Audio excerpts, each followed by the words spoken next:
వాస్తవం ఏంది అంటే రేవంత్ రెడ్డి గారు ఎలక్షన్ ముందే చెప్పారు రియల్ ఎస్టేట్ అంటే రేవంత్ రెడ్డి అంటే రియల్ ఎస్టేట్ అని ఫస్ట్లో మనమే అప్పుడు జాగ్రత్త పడి ఉండాలి ఎలక్షన్లు అయిపోయిన కొత్తలో ఎలక్షన్ కంటే ముందో ఆ రోజు వచ్చిండు అక్కడ ఫుట్బాల్ ఆడిండు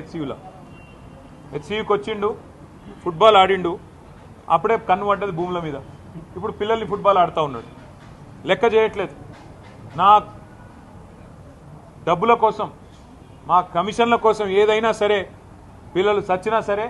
ఏదేమైనా సరే కానీ నేను వదిలిపెట్టను అన్నట్టుగా రేవంత్ రెడ్డి వ్యవహారం ఉన్నది మరి నేను అడుగుతున్నా మీకు బాధ్యత లేదా రాహుల్ గాంధీ గారు మీ ముఖ్యమంత్రిని నియంత్రించాల్సిన బాధ్యత ప్రజాస్వామికంగా ఉండాల్సిన బాధ్యత ప్రజాపాలన అన్నప్పుడు అందులో కొద్దిగా ప్రజాస్వామిక స్ఫూర్తి ఉండాలనే ఇంగితం మీకు లేదా ఇక్కడ నెమళ్ళ రోదన్లు అక్కడ జింకలు పరిగెడుతున్న విధానం ఏం కనబడతలేదా మీకు ధ్వంసం కాబోతున్న చెరువులు కనబడతలేవా దెబ్బతినబోతున్న పర్యావరణం కనబడతలేదా అక్కడ కొన్ని ఎగ్జాటిక్ స్పీషీస్ ఉన్నాయి ఫ్లోరా ఫానా ఉంది అక్కడ పెద్ద ఎత్తున ఇదంతా ధ్వంసమైపోతుంటే మీకు మీ నాయకత్వానికి ఇదేం వినబట్టలేదా అని మేము అడుగుతా ఉన్నాం తప్పకుండా ఆ పిల్లలు ఏ రకంగా పోరాటం చేసినా వారికి అండగా నిలబడతాం